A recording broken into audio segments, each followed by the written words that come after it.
Enuma Elish, an ancient Babylonian poem of the 2nd millennium BCE and one of our earliest surviving creation myths, opens on a description of a primordial state of being in which only two entities existed: Apsu, the deified and male personified freshwater ocean, and Tiamat, the female personified saltwater sea. There, at the genesis of all things, the two oceanic gods coupled, and from the commingling of their waters, all of creation emerged. In Sumerian creation myths from around the same time, a similar story is attested to, with the primeval sea goddess Namu birthing the heavens and earth. And in the Egyptian pyramid texts, Nun, an unformed, boundless and dark watery expanse, is defined as the original entity preceding all creation. These stories are testimonies to what scholar Paul Kaiser calls the cradle cosmology of the ancient Near East, a common mythological structure linking the cosmologies of numerous ancient cultures.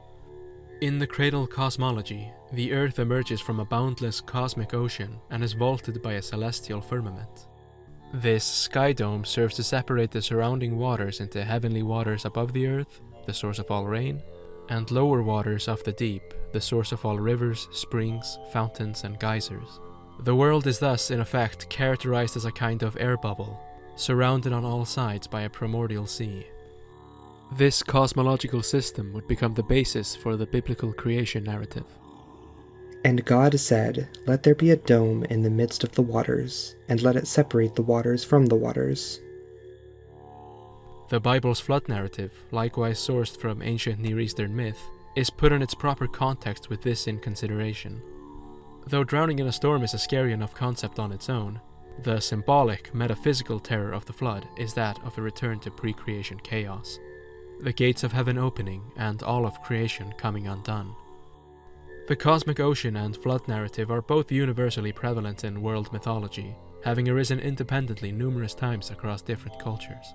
And the idea of water underlying all reality cropped up not just in religion and mythology, but also philosophy. Thales of Miletus, credited since Aristotle as the world's first philosopher, famously believed that all of reality was made up of water. Thales and his philosophical successors are sometimes called material monists, for their belief that all of reality was composed of a single ultimate substance, the arche from which everything originates. Thales' idea was no doubt influenced by the cosmological picture painted by mythology. In the myths of the ancient Greek world, being is preceded by a state of primordial chaos, a vast chasm, abyss, or emptiness. Though we in the present day might be tempted to understand chaos as something like the vacuum of outer space, ancient commentators such as Pherecydes of Syros interpreted it as water.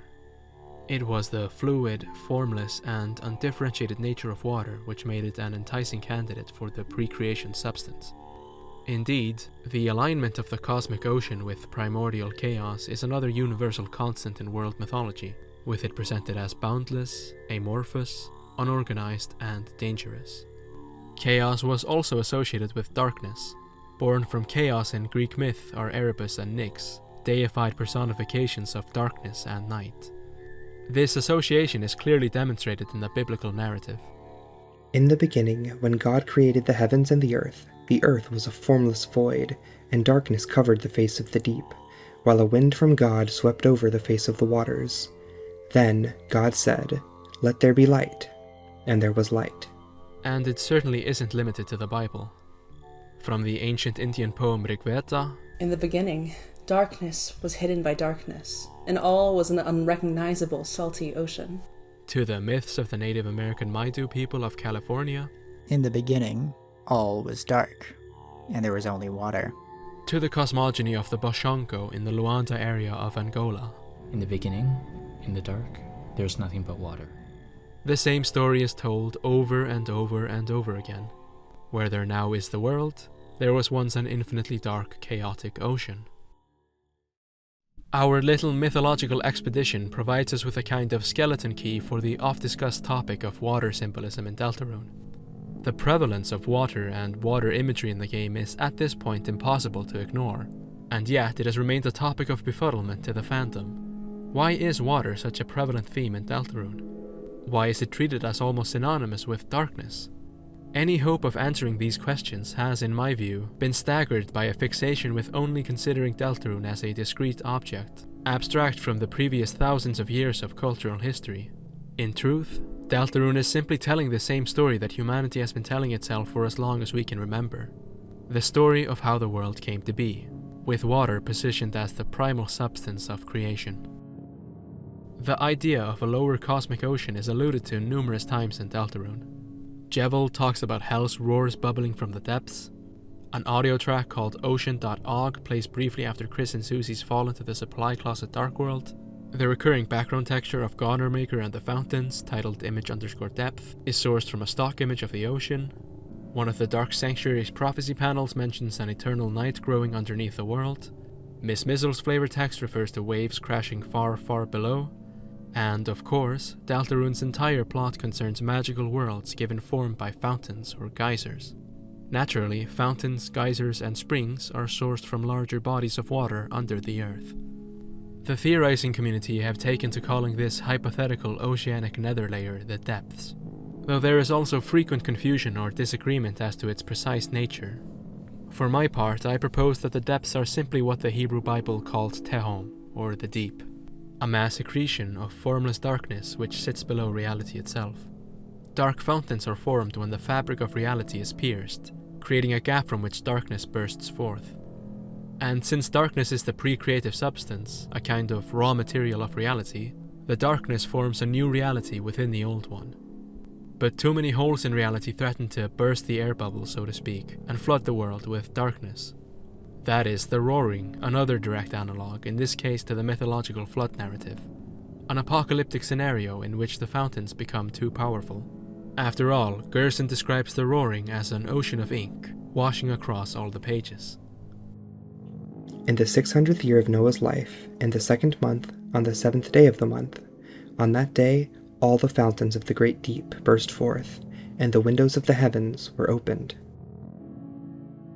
This all being said, while Deltarune is directly alluding to the cradle cosmology and its associated myths, I think it's important to establish that the world of Deltarune isn't a literal biblical-style air bubble cosmos, with a disk earth and dome sky. The depths, as I see it, are more like a separate layer of reality, simultaneously higher and deeper. It's not that there's literally a bunch of dark water under the ground. What is really being stabbed is the fabric of phenomenal reality itself. But though we've now established why the substance which Deltarune calls darkness is associated with water, we're still left with some questions about its nature.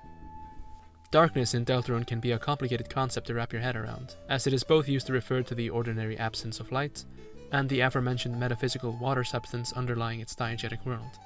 Ralsei describes darkness in wholly phenomenal terms. He starts from the basic conception of darkness as the absence of light, describing how dark, through the reduction of one's observational capacity, makes the surroundings less distinct, forcing the observer to rely more on their imagination in order to parse them. From this quotidian description of dark, Ralsei fluidly moves on to describing the metaphysical substance of darkness, which he calls darker than dark. This metaphysical darkness negates the negation of light, allowing for a sensation via the dark through a kind of negative light that casts certainty and thus gives concrete form to the imagined. This is the same phenomenon as is described in entry number 17, with the description of negative photon readings. As we see in the game, highly concentrated forms of this metaphysical darkness take on a gushing liquid appearance, as for example in the fountains or in the so-called depths. But they also have a gaseous form, like the black smoke we see blanketing the spaces where the fountains are summoned, turning them darker than dark. In Chapter 4, we also come to learn about what is referred to as the Deep Dark, a darkness so overpowering that it snuffs out even the capacity for seeing which typically characterizes the ordinary darker than dark. This overwhelming and pure darkness is the birthing place of Titans and their spawn. These creatures I view as primordial manifestations of the abstract concept of fear itself. As Ralsei evocatively puts it, they are the shadows of the backside of your mind. They are largely undifferentiated and deeply intuitive. Instead of targeting specific individuated fears, they are a kind of manifestation of a collective unconscious instead. Their single-minded fixation on destruction and negation speaks to an anxiety of the lowest common denominator. It's no mistake, I think, that the barren supply closet dark world, which Ralsei describes as flowing with a pure darkness, and is capable of accommodating darkness from every previous dark world, is rather frightening outside of Castletown, and littered with Titan imagery. To take a step back, dark and light are counterposed symbolically. Darkness is void, chaos, and it represents pure potentiality. It is freeform and innately creative. In juxtaposition, light represents fixity, certainty, and order. Through its enabling of observation, it collapses the various different possibilities into one stable being. The dark worlds, then, exist in a kind of mediary state between them. They are composed of the imaginary potentiality of the dark, but enable observation through their inversion of light. They are a kind of literalization of the concept of the magic circle, described by Dutch theorist Johan Huizinga in a seminal work of cultural theory, Homo Ludens. Play is not ordinary or real life. It is rather a stepping out of real life into a temporary sphere of activity with a disposition all of its own. All play moves and has its being within a playground, marked off beforehand either materially or ideally, deliberately or as a matter of course. Just as there is no formal difference between play and ritual, so the consecrated spot cannot be formally distinguished from the playground. The arena, the card table, the magic circle, the temple, the stage, the screen, the tennis court, the court of justice, etc., are all in form and function playgrounds. In other words, forbidden spots, isolated, hedged round, hallowed, within which special rules obtain. All are temporary worlds within the ordinary world, dedicated to the performance of an act apart. Deltarune fans commonly argue that dark worlds are allegorizing fictional stories or escapist media, but I find that this proposal is both too simple and too constricting. In reality, dark worlds are closer to something more primal, more fundamental. They are shared playgrounds. They function almost identically to some of the most primitive narrativized forms of play among children, literally animating toys and other objects to life. This is especially clear in the first three Dark Worlds, which are explicitly based on childhood make-believe games Chris used to play with their brother and their friends. Something quite curious, however, is that the Dark Worlds as we've seen them are not quite as primal and freeform as one might imagine from Ralsei's description. This can be illustrated by simply contrasting the visualization of his monologue with the Dark Worlds we've explored so far. Whereas Ralsei's example of a dark world is immensely abstracted and seems heavily dependent on individuated sensations and fear, the dark worlds of the prophecy are comparatively quite systematized. Even as different fountain creators conjure worlds of different priorities, imagery, and themes, there is a kind of structuring through-line uniting them all under one role-playing system with stable rules which carry between them. A stat and leveling system, recruitment, party roles, warp points, and so on. In other words, there seems to be an unnatural degree of fixity in place within the Dark Worlds. A rule set, locking them into stable forms. They aren't unstructured, freeform playgrounds, but sessions of a fixed game. The game of Deltarune. But from where did Deltarune come?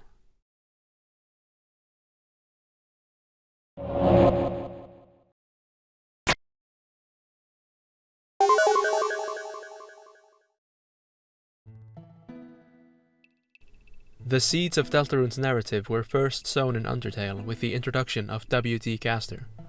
We learned from his mysterious grey followers, also known as Goners, that he was the old royal scientist of the underground and a man renowned for his irreplaceable genius. 3 different stories are told of his fate. One says he suddenly vanished without a trace, apparently shattering across time and space. Another says that his experiments went wrong and that his life was cut short. And yet another says that he fell into his own creation. In another scene, a Goner melancholically talks about a world where everything is the same except you don't exist. In addition, there are numerous connections drawn between Gaster and the number 6, such as in unused data about Gaster's battle stats, referencing the number of the beast from the Book of Revelation. And perhaps most importantly, we get some dialogue from the man himself in entry number 17, which is only accessible by digging into the game's data.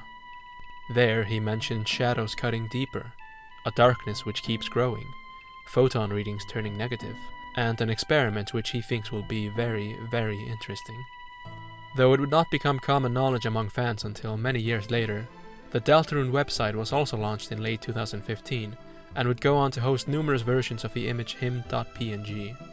While it initially contained the dialogue from entry number 17 about the next experiment being very interesting, the image was updated in 2016, almost as if to follow up on that previous dialogue, with excerpts from the prophecy of Deltarune. In 2018, Gaster took to Twitter, hijacking the official Undertale account, as Flowey had done during Undertale's release. No longer speaking in wingtings but still retaining his signature Keisura-laden speaking style, he announced to the reader that he had been observing us and longed to make contact. This was the announcement of the first chapter of Deltarune, and every subsequent chapter release, Gaster would take to Twitter again, talking about the nature of Deltarune and its status as a medium for connection with the player. Deltarune was initially released as a survey program, diegetically contextualizing the game program itself as a construct of Gaster's. Its initial product version was 0.6.6.6, and it was licensed under Royal Sciences LLC, which still to this day holds the copyrights of both Undertale and Deltarune.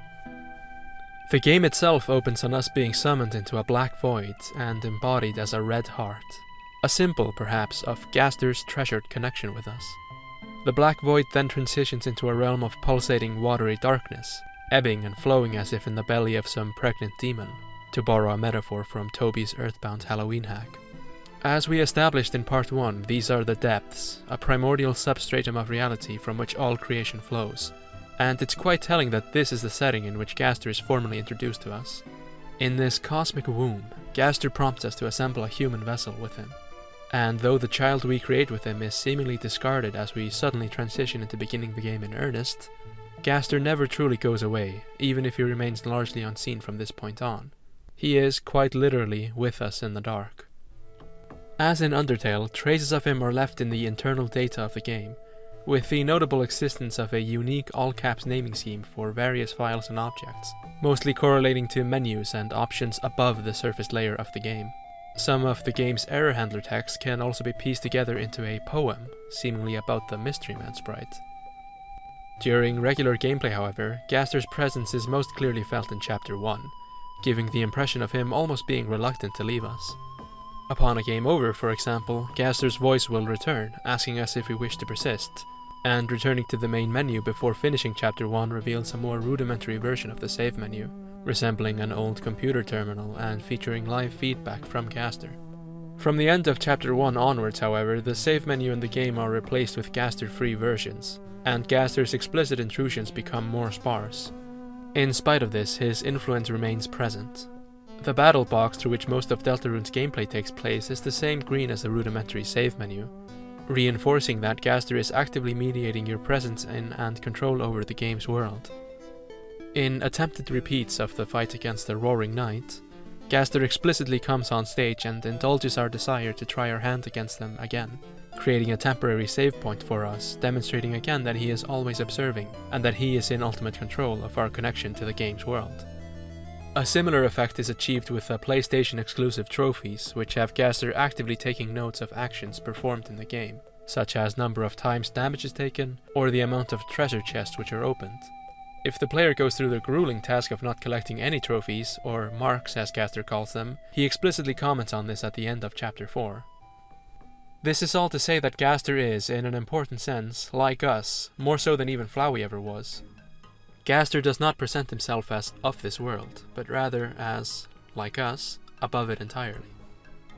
In fact, this world is something he presents as his possession, something he wishes to show us, to lead us through its narrative. He considers himself, or would like to present himself to us, as the same kind of being we are. That is, a god. As you progress through the game, the nature of Gaster's influence over the world becomes progressively clearer. In Chapter 1, the idea is set up early that Deltarune's world is a fundamentally unfree one, a world where your choices don't matter, contrasting with Undertale, which revolved around choices you made throughout your playthrough. Early on, one may think that this is simply lampshading the fact that Deltarune is structurally different to Undertale, being a linear narrative proceeding towards one ending. But the chapter's Shadow Crystal quest makes it clear that this different narrative structure is not just figuratively, but diegetically relevant. We're told that Jevil was exposed to forbidden knowledge which drove him mad, leading him to view the world as an artificial construct, a game with fixed roles which no one is free to abstain from. His partner Sham, after encountering Jevil's new worldview, also resigns to nihilistic fatalism, viewing every other being as a constituent part of this same game, all created to bring about a narrative that cannot be changed. It seems that both of them had been given some esoteric insight into the true metaphysical order of this world. Chapter 2 continues in like manner, with that chapter's secret boss, Spamton, obsessively seeking to claim the power of Lightners and eventually the soul itself, in a desperate bid for freedom, but eventually having to reckon with his fated role as a mere puppet on strings. We later learn that Spamton himself seemed to have come into contact with similar knowledge as Jevil and Sham, likely from the same source. Chapter 3 is absolutely littered with veiled allusions to Gaster, as well as the artificial nature of the world. A repeated motif throughout the chapter is the replacement of an older, freer world with a new one, of stricter rules and set paths, whether that's the empty and barren Dark World falling under the control of Tenna and his contracts, as exposited by the camera darkener Shudda, or the original game of Mantle being modified to suit Tenna's whims, as Ram harps on about, or the world of the Forgotten Island being erased and replaced with civilization, as the Forgotten Man mentioned. All of this is, of course, allegorizing the transition from Undertale to Deltarune, and perhaps the most direct allusion to the artificial nature of the world comes in the final parental lock puzzle, where you're greeted with a perfect facsimile of Chris's Lightworld home inside of an ostensibly fake game. Progressing further into it, you travel back into the regular boards of Tenna's game, where you can obtain the camera item. At this point you encounter a dead end, and the only thing left to do is snap pictures in grey, which reveal the structure underlying the game. Endless strings of zeros. The game will eventually crash, leaving behind nothing but grey, hissing static. The zeros underlying the game are of course alluding to computer binary, but notably there are no ones. If we take 1 to mean light and 0 to refer to the absence of light, we see that beneath the game there is nothing but darkness, the void. As it turns out, the number of zeros required to answer this parental lock puzzle is specifically 6. 6 zeros. 6 units of darkness. If we avoid this parental lock puzzle to instead finish the sword route, we watch Chris's player avatar in the game inside the game leave the screen and even possibly threaten Chris and Susie. Throughout Chapter 3, the boundaries of this world are revealed as a mere illusion, ultimately artificial, because they're all united in being part of Deltarune, itself an illusion. Illustrating this are the chapter's numerous ties to Link's Awakening, apparent not just from visual, musical, and structural similarities in the boards, and particularly the final boss against the Shadow Mantle on the sword route, but also in the fact that in the Spamton sweepstakes, a line from Link's Awakening is quoted outright. For those unacquainted, the plot of Link's Awakening revolves around Link's gradual realization that he is trapped inside an artificial dream world of a god known as the Windfish, who slumbers encased within a giant egg at the top of the game's setting, Colin's Island. The ultimate goal of the game becomes about cracking open the egg and awakening both the Windfish and Link from their shared dream, a structure bearing some obvious similarities to the ceiling of the Dark Worlds, and a somewhat ominous portent of what the ending of Deltarune itself might entail. But it's in Chapter 4 where this heretofore implicit metaphysical structure of constricted freedom finally becomes an overt part of the main narrative, with the revelation that Hometown's religion is centrally concerned with a prophecy which foretells the story of the game. A church hymnal explicitly quotes entry number 17, and we finally get more information about the enigmatic figure of the angel, learning that the townspeople seem to view it as a monotheistic god, much as in the Abrahamic religions. They attribute the prophecy to this figure and seem to conceive of it as possessing the power of divine providence. Alvin mentions the angel creating a difficult path for Asgore. And as we later progress through a dark world in the church, we come to learn that this prophecy the church worships, described simply as the legend of this world, is entitled Deltarune, a wide-ranging metaphysical force which predicts the events of the game accurately down to minute details. As Ralsei himself tells us, everything the prophecy says will come to pass, and the hero's fates are already written. The organics, Darkner mystics, and philosophers of the prophecy speculate about its nature, asking such questions as what is Deltarune and what isn't Deltarune, implying that everything in existence may be implicated in this legend of the world.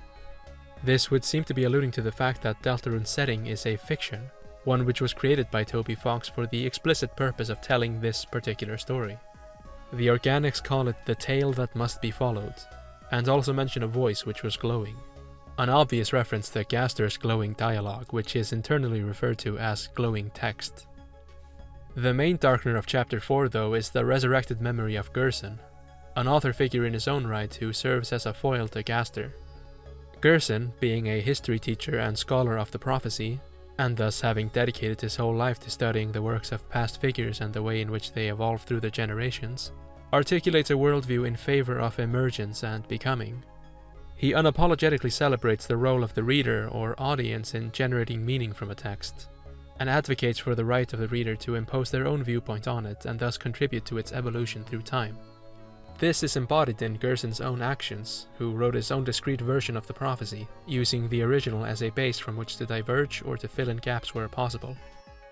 In literary studies, Gerson's reader-centric approach is broadly known as reader response theory, and is most famously associated with Roland Barthes's essay, The Death of the Author. Gerson is thus positioned opposite to the author of the prophecy, the ur-text of this world, which is to say that he's positioned opposite Gaster, who mandatorily comes on stage at the end of Chapter 4 for the first time since Chapter 1 to possessively declare Deltarune his story which he controls. It is an often parodied JRPG cliché for the hero's party to eventually be pitted against God itself. But Deltarune takes the metaphysical implications of this idea more seriously than its typical function as an absurd escalation of stakes or the logical culmination of battles against ever more powerful foes. The god of a fictional world is, after all, an author by necessity, someone who weaves a particular story. And in rebelling against their god and his holy prophecy, the heroes rebel against the very conditions of their existence. Their struggle is, in effect, a profoundly spiritual one.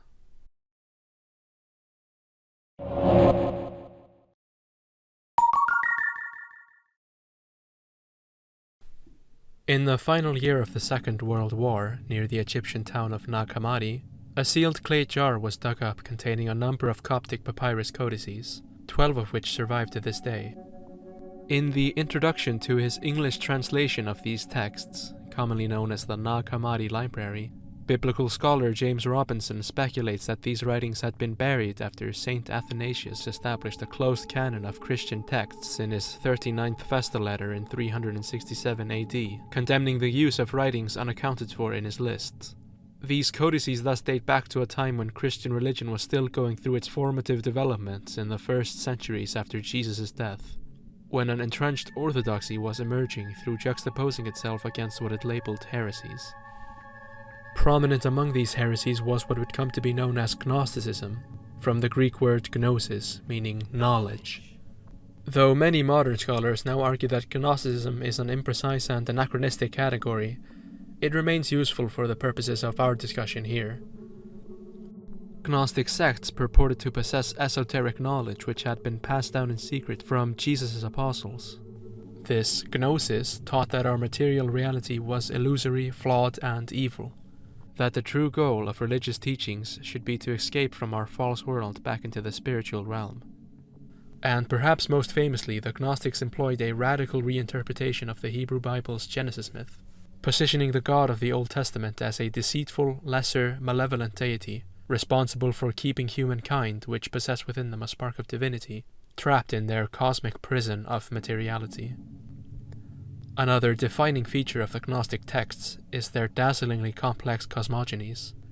The Nag Hammadi library features numerous creation myths which often differ in details, but are united in their broad structure and influence from Platonic philosophy. They can generally be distilled to one of two primary schools of Gnostic thought, that being Sethianism and Valentinianism. While I won't be delving deep into these individual schools, I will draw from both traditions to give a broad overview of the Gnostic creation myth. Before there was anything, before even time itself, there was the monad, or the One, the ineffable, unknowable creator of all things.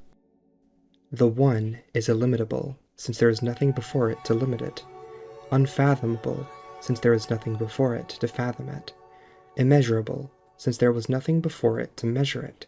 Invisible, since nothing has seen it. Eternal, since it exists eternally. Unutterable, since nothing could comprehend it to utter it. Unnameable, since there is nothing before it to give it a name.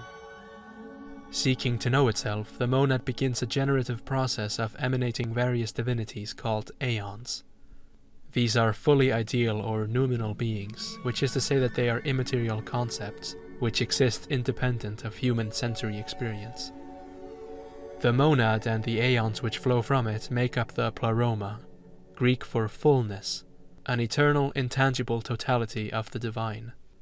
In all Gnostic traditions, the transition from the divine spiritual realm to the illusory and phenomenal material world is explained by way of a cosmic tragedy, which erupts from the inherent tension between oneness and plurality involved in the generative process, culminating in the actions of the last of the aeons, Sophia, or wisdom. In the Valentinian tradition, Sophia attempts to grasp the totality of her unknowable and infinite father, but fails as a result of her inherent finitude, introducing error into the perfect world. As a result, she is torn apart, with her divine self remaining within the Pleroma, while her imperfect self, Achamoth, is cast out of it into the Kenoma, or emptiness, below. From this traumatic fall, Sophia's hubristic imitative desire is hypothesized in the creation of the Demiurge, from the Greek demiurgos, meaning craftsman. The Demiurge, semi-divine but stranded in the Kenoma, then goes on to create the material world, as an imitation of the Pleroma, from faint recollections of the divinity he descended from. The nature of the Demiurge varies across the different Gnostic traditions, with some establishing it as an ignorant but well-meaning deity, while other traditions, particularly the Sethian texts, depict it as a malevolent, narcissistic entity who deliberately seeks to keep his semi-divine creations trapped within his cosmic prison. In either case, the material world ends up a flawed imitation of the spiritual one, introducing evil. The Sethians named the Demiurge Yaldabaoth, which a number of scholars hypothesize to mean child of chaos in Akkadian or Hebrew. And from this point, the Sethian account memorably transitions into a reinterpretation of the Genesis narrative, where the God of the Hebrew Bible, Yahweh, is revealed to be none other than Yaldabaoth, the false creator. The Pleroma, pitying the plight of Sophia and the semi-divine creations of the Demiurge, sent forth the Aeon of the Savior into the Kenoma in an attempt to redeem the material world and save humanity from their prison by alerting them to the true nature of the cosmos and the divine spark inside their souls, which long to return to divinity. The Garden of Eden myth is thus recontextualized, with the serpent a divine agent who informs Adam of Eve of Yaldabaoth's lies, and the eating from the tree of knowledge a radical act of rebellion against the false creator. Eventually, the Savior would be born into the world as Jesus Christ, seeking to turn people away from the worship of the Demiurge and towards the true God, the Monad. But because rebellion against the material creator was such a radical act, the Gnostics believed that any explicit articulation of this knowledge had to be passed down in secret, limited to small groups of those who are worthy, and as such their gnosis was essentially esoteric. The Gnostic myth is about many things, but perhaps above all it is a story about the falsity of creation, about truth and illusion. And it is this central theme which it has in common with Deltarune. It's my belief that Gnostic mythology has served as a significant inspiration for Deltarune, and can help elucidate the nature of many of the game's higher mysteries. Though Homestuck is not the focus of this video, Gnosticism also figures heavily into its narrative and central themes, with Yaldabaoth even appearing as a character in the story. So it certainly isn't a stretch to say that Toby is familiar with Gnostic mythology, given that for many years he was both a fan of and creatively involved with a work where allusions to Gnostic mythology were a central focus. Gaster was a man defined by his intellect, serving almost as a symbol for the very idea of wisdom, the same way Sophia does. And as with Sophia, the hubris of this wisdom led him to a tragic error, as he tried to understand and meddle with the primal forces of this world, an error which would result in his fall. The description of Gaster's fall is dripping with symbolism, alluding not only to the Christian myths like Lucifer's fall from heaven, the fall of man after eating from the tree of knowledge, and of course Sophia's fall from grace, but also, of all things, the story of Humpty Dumpty, commonly depicted as an anthropomorphized egg who had a great fall, and despite all efforts could not be put back together again. Incidentally, the head of the Mystery Man sprite resembles a cracked egg. As Sophia was torn asunder in her myth, Gaster is described as having shattered, possibly explaining the varied, seemingly distinct manifestations of him seen throughout the games. In particular, the duality between Sophia and Achamoth is reminiscent of the duality between Gaster and the Forgotten Man. And as with Sophia's fall, negation was not all that resulted from Gaster's shattering. Though cast out of the Pleroma, Sophia's creative inclination was manifested in the cursed birth of the Demiurge, the new god of the Kenoma, the world of shadow and darkness. And though most Gnostic traditions retain a firm distinction between Sophia and the Demiurge, some texts do characterize them as the same entity, one such example being the Gospel of Truth, which refers to this blended entity only with the name Error. which I can't help but find funny in light of Gaster's association with video game glitches. Though Gaster was erased from the world completely, he gained a kind of omnipotence and omniscience in the process. In this regard, Gaster's case diverges somewhat from the Gnostic myth. Unlike Sophia and the Demiurge, Gaster was not descended from divinity, but rather came to understand it only through his shattering. A kind of Faustian price he had to pay for his gnosis. In fact, it's during our time in Undertale that I believe Gaster learned the nature of his world's premier divinity, us. As his followers tell us, he's always listening, always observing. Fun events like the sound test represent precursors to the Deltarune experiment, with a rudimentary simple menu for us to interface with. Through encounters like the one with Clam Girl, he conveys information to us in real time. As Gaster says in the Chapter 1 tweets, while we were looking for him, he was looking for us. At this point I must make a quick divergence to talk about an old story Toby wrote. In 2007, Toby took part in an annual fanwork competition event on the Starman.net forums, known as the Halloween Fun Fest, the same competition for which he made his two infamous ROM hacks, Arn's Winter Quest and the Halloween hack. On November 3rd, he submitted a short fanfic titled Ness's Halloween Basharino, alternatively known as Ness's Bangin' Hot Halloween. It is a rather abstruse if evocative story about Gygas, the main antagonist of Earthbound. Without getting too into the weeds of the story's plot or its context from the game it's based on, the reason I bring it up is that it shows a younger Toby grappling with ideas which would clearly later be repurposed for the character of Gaster. In the story, Ness, the protagonist of Earthbound, comes to realize his artificial role within the fictional universe of the game. A revelation which, in tandem with his increasing psychic powers, causes him to think that he is an all-powerful god of this world, that he was Gygas himself all along. The universe rumbled and shook, burning an image of his face, his body, twisting and turning about, the electricity of his brain current surging through all of existence. His heartbeat permeated the vast reaches of the landscape of himself. As far as the eye could see, it was Ness, Ness, Ness, Ness, Ness.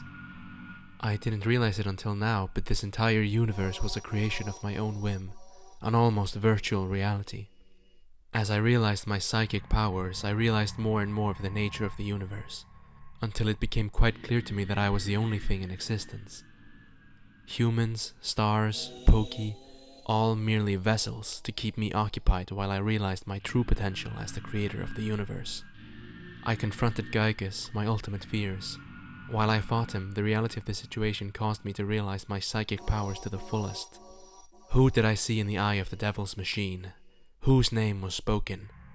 Yes, I've known for quite some time now that I am Gygas, that all of you are just figments of my imagination, that I've been trapped in my own nightmare for all of eternity, that I was the apple of enlightenment. I kept it to myself. I wanted my friends so dearly to be real, and so they were. But as time grew on, I realized that they were only genetic programs fashioned by my own mindset, and that they only did as I commanded. What is free will? There is no free will if your actions are already determined by God. There is no escape from my own power. There is no death for the immortal. What's the point of reading a book when you're the one writing it? There has to be a higher being than me. There has to be real free will somewhere in all these universes, in all these dimensions.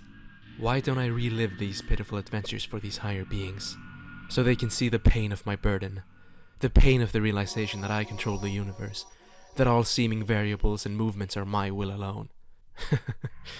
You know, when you control the universe, nothing is really funny anymore. Like Ness in the Basharino, I think Gaster grew lonely in his little divinity, and sought out a higher being to connect with, us. To this end, he dreamt up a new world under his complete control, a shared medium for our connection with him. A world for us to express our will against the background of his, an author and his reader, two halves of a whole. Reading into much of Gaster's dialogue, especially the extra-textual chapter announcement tweets, it's clear that Gaster functions in some sense as an alter ego or diegetic stand-in for Toby's own feelings about Deltarune, which he sometimes expressed in interviews and public statements about the process of developing and releasing the game. The burning desire to express yourself, to get your ideas out of your head and manifest them into the world, to share them with other people. The agonizing wait during the process of creation, the anticipation and fear of seeing your work come to fruition. As conceived by Toby, the creation of art is both curative and disfiguring, beautiful and grotesque, full of pain and full of hope. プレイヤーとクリエイターの心が通じ合うと不思議なことが起こります。ゲーム画面が呪いの鏡みたいに点滅して、プレイヤーの心も光り始めて、鏡と共鳴するように点滅して、そうなったらプレイヤーはもうそのゲームと出会う前の自分には戻れない。聖なる光に飛び込んで、僕の体も進化を遂げた。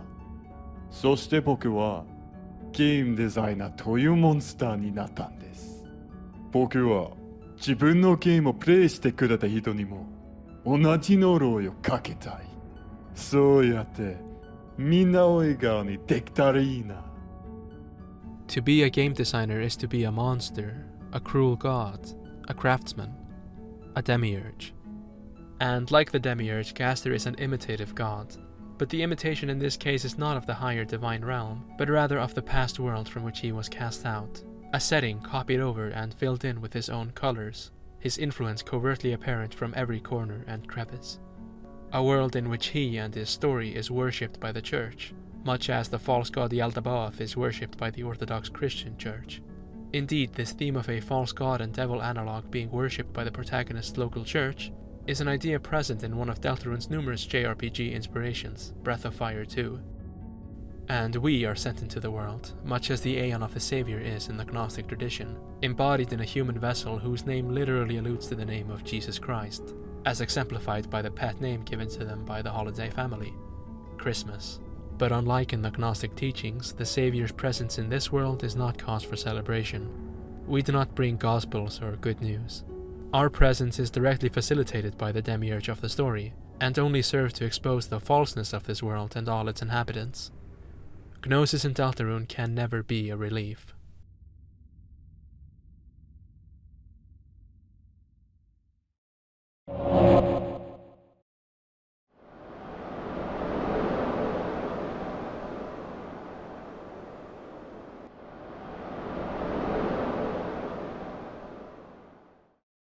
In the early decades of the 20th century, a Russian school of literary theory rose to prominence which came to be known as Russian formalism.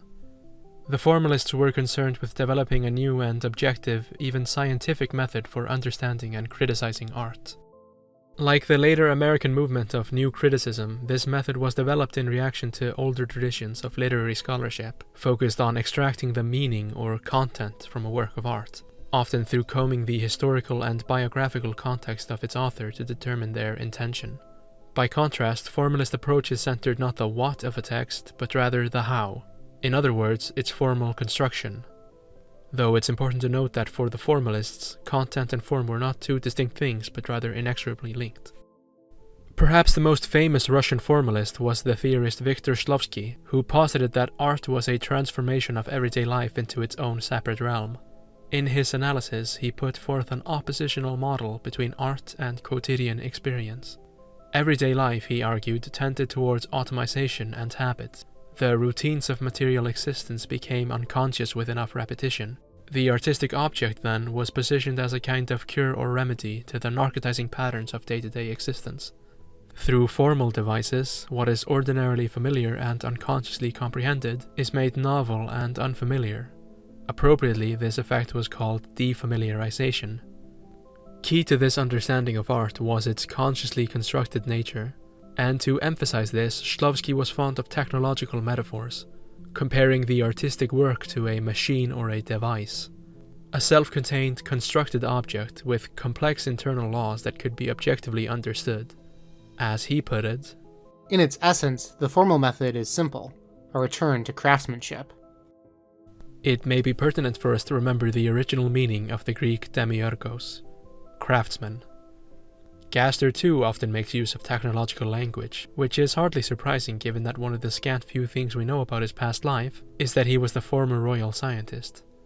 Notably, within the unique naming scheme and Deltarune's data associated with Gaster, the word used for the game's object is device, a key piece of terminology in the formalist lexicon.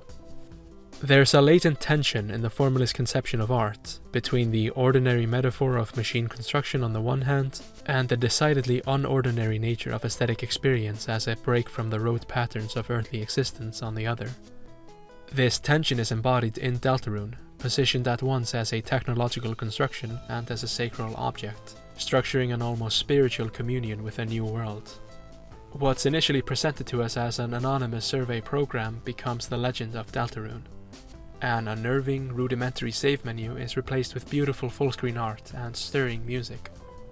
As Gaster takes care to remind us, Deltarune glows brighter with our hope with each successive chapter. It is a dream which grows with love and care. A temporary world within the ordinary one, as Johann Huizinga put it. And for the early chapters of Deltarune, this binary model of the monotonous everyday and the novel work of art as metaphysically distinct phenomena, each with corresponding aspects, fits perfectly well. When we interact with art or fiction, we voluntarily undergo certain illusions. When I read a story, I condition myself to think that I'm reading something that actually happened. When I watch theater, I condition myself to think that the actors are actual people and the stage is a real environment. When I watch a film, I condition myself to think that the camera doesn't exist, that it is a window into a different world which is also somehow not of that world. And when I play a computer game, I condition myself to think that I am not interfacing with a program, but a world of its own. Of course, these self-imposed illusions are in no way totalizing. There is always a part of us that remains aware of the artifice. But our experience qua art does operate under these illusions. This dichotomy is reflected in the game's allegory for fiction. The dark worlds are by definition localized temporary spaces, where the ordinary world is recreated under a new guiding logic, where each object is transformed and thus defamiliarized. As Reality says, the dark worlds are an alternate view of reality through the lens of shadow. When the lights come back on, this world is no longer real. But this dichotomy can also help us make sense of Deltarune's metatextual elements. One of the unique things Deltarune does is diegetically integrate the player into the narrative as an embodied force in its world. However, we're characterized less like a concrete video game player than we are as an abstract deity, some force of nature possessing the soul of our embodied protagonist. Though these boundaries are blurred when considering an entity such as ourselves who maintains a dual existence across both worlds, there is at least a difference in perception that occurs when we cross the fountain, so to speak, and examine ourselves through the lens of the narrative.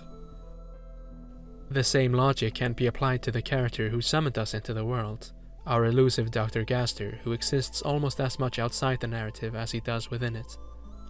As we've discussed by now, a huge amount of Gaster's character and story in both Undertale and Deltarune is conveyed outside regular gameplay.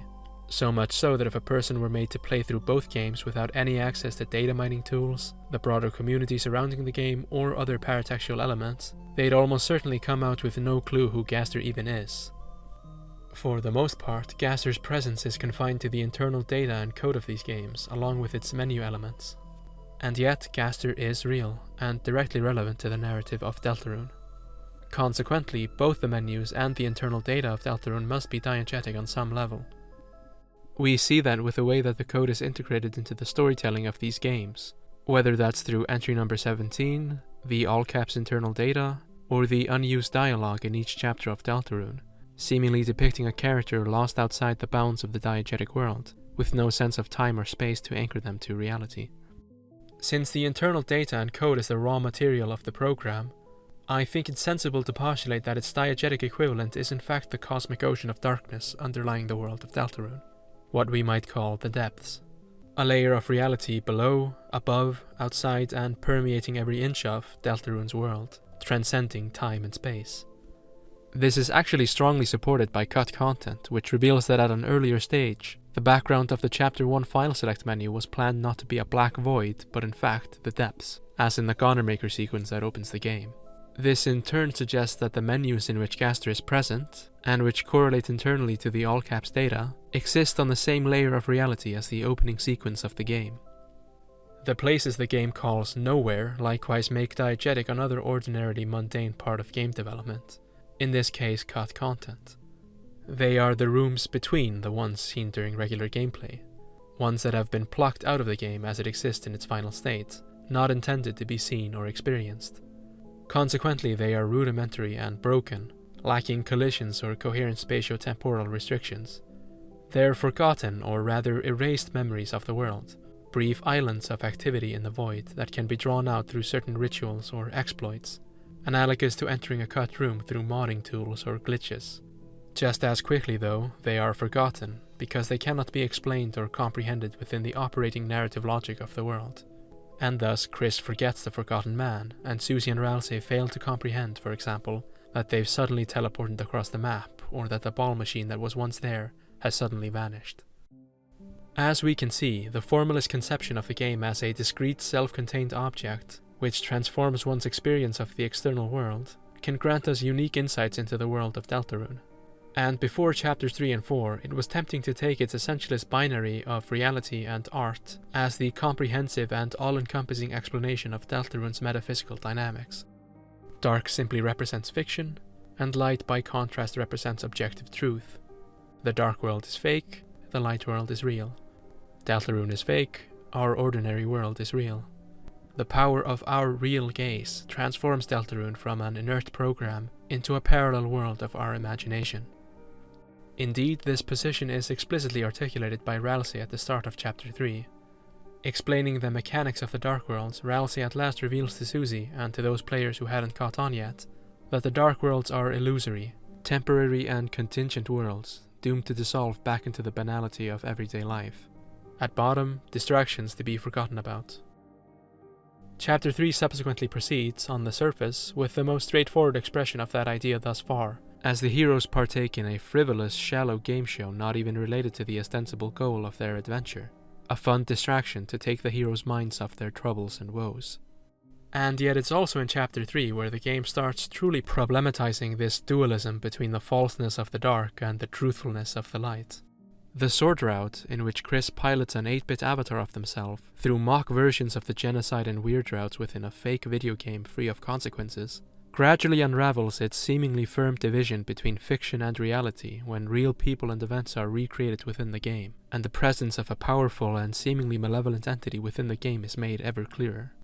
At the end of the game, Chris's 8-bit avatar exits the screen into the realer dimension of TV World, and the game's world seamlessly blends into the Dark World surroundings, shattering the previously firm boundary between the fictional and the real.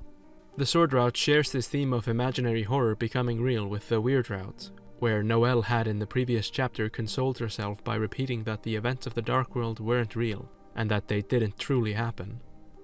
Around the same time as the division between reality and fiction begins falling apart in the sword route, it becomes clear that something more is going on behind the scenes in Tenna's game show. As it turns out, its shallow escapism was elaborately planned theater to distract the heroes, and at the end of the chapter, the chickens come home to roost when the avatar of escapism is cleaved red by the Roaring Knight, who is ostensibly a lightener but behaves more like a monster from some horror movie, and visually resembles a shifting shadow. Its supernatural power over both the light and dark worlds is demonstrated when Undyne is kidnapped by them, and taken into the shelter in the light world. From this point on, the boundaries between light and dark, between fiction and reality, cannot be taken for granted. And we see that immediately in the next chapter when Hometown's religion is revealed to revolve around the events of the heroes' Dark World adventures, with the deity of the angel and their holy prophecy worshipped at its head. A prophecy whose words Gerson says shine too bright. But as we know by now, and is unsubtly hinted at with a direct quotation of Enter number 17 in the church hymnal, the being responsible for the prophecy is none other than Gaster, seemingly the ultimate embodiment of darkness. Despite this, we find that much of Gaster's symbolism is in fact that of light, not just dark. Beyond him seemingly being the angel of legend and his innate connection to the holy prophecy at the center of Deltarune's world, his dialogue is written in bright, glowing texts, and saving the game, which we know Gaster is responsible for, occurs through stars of light which only we can see, and fill us with a power that shines within us. This almost paradoxical connection between the dark and the light is embodied in the final boss of chapter 4, the Titan, a being formed in the deepest dark who nonetheless appears as an angel with wings of light and a shining star for a face. What these contradictions serve to convey is that there is no objective truth to counterpose the inherent falsity of the dark. Everything in Deltarune is within the domain of darkness. Everyone within it is merely stumbling through the dark, trying their best to see. Light is not a measure of objective truth or reality, but rather, as Gerson argues, a method by which power and control can be exercised. Light is persuasive, it induces a sense of certainty, and can blind you to alternative avenues. In this sense, light is in fact very much like truth, but less like the idealist conception of objective and universal truth, and much more so like the historically and socially contingent truths theorized by post-structuralist philosophers, such as Michel Foucault. The important thing here, I believe, is that truth isn't outside power or lacking in power. Contrary to a myth whose history and functions would repay further study, truth isn't the reward of free spirits, the child of protracted solitude, nor the privilege of those who have succeeded in liberating themselves. Truth is a thing of this world. It is produced only by virtue of multiple forms of constraint, and it induces regular effects of power. Each society has its regime of truth, its general politics of truth. That is, the types of discourse which it accepts and makes function as true, the mechanisms and instances which enable one to distinguish true and false statements, the means by which each statement is sanctioned, the techniques and procedures accorded value in the acquisition of truth, the status of those who are charged with saying what counts as true. Through this increased blending of light and dark, Deltarune makes uneasy any essential division between the fictional and the real. Human experience of reality is subjective, and the tendency to abstract from our surroundings is fundamental to that experience, to how our lives and our societies are organized. Deltarune is more than a game object. To me at least, it feels more akin to an ongoing event, or even a way of orienting yourself in the world, if I'm allowed to be a little dramatic. It certainly isn't bound to any one executable program, as the countless paratextual phenomena surrounding it exemplify, from the Spampton sweepstakes to the Gaster tweets. How could Deltarune be separate from its reception? From the years and years of accreted speculation about Gaster and his role in the story? From the hours upon hours of theory content about the identity of the Roaring Knight, or Friend, or Mike? Speaking for me at least, I don't experience Deltarune as something separate from or subordinate to my everyday life. Truthfully, it holds a terrible power over me. The kind of power that can motivate one to write a 10,000-word script dissecting the symbolism and themes of what is ostensibly a disposable piece of entertainment. The specter of Deltarune looms over a good chunk of my social life. For good or ill, Deltarune is a very prominent part of my world, and I don't think this sensation of a story taking over your life is unfamiliar to Toby Fox, being as he is a product of the Earthbound and Homestuck fandoms. In fact, I think this kind of effect is exactly what he's aiming for, and that there is a sense in which you can never truly get Deltarune if it doesn't capture your attention in this way. I don't believe my game is for every person. But, to a certain type of people, attuned a certain type of way, this game can reach a meaning beyond its appearance, and find a shape in your heart. Even if there's just one person that feels that way, I will keep making this game to grow by your side. See you again soon. Every fictional character is to some degree or other a reflection of their author. For W.D. Gaster, I think that far from being reducible to some diegetic author persona Toby adopts, he is both metaphorically and literally the embodiment of Deltarune, the mechanism by which his dream is immanentized. Our connection to Gaster reflects the relationship between an author and audience, sure, but more than that, it is a manifestation of our feelings towards the totality of Deltarune itself. Whether we're even aware of it or not, our investment in this legend feeds Gaster's life force, and he won't be able to restrain himself forever. The inevitable culmination of the Deltarune event will be the climactic, unmediated meeting with Gaster, decades in the making, as he reaches his hands out to divinity once and for all.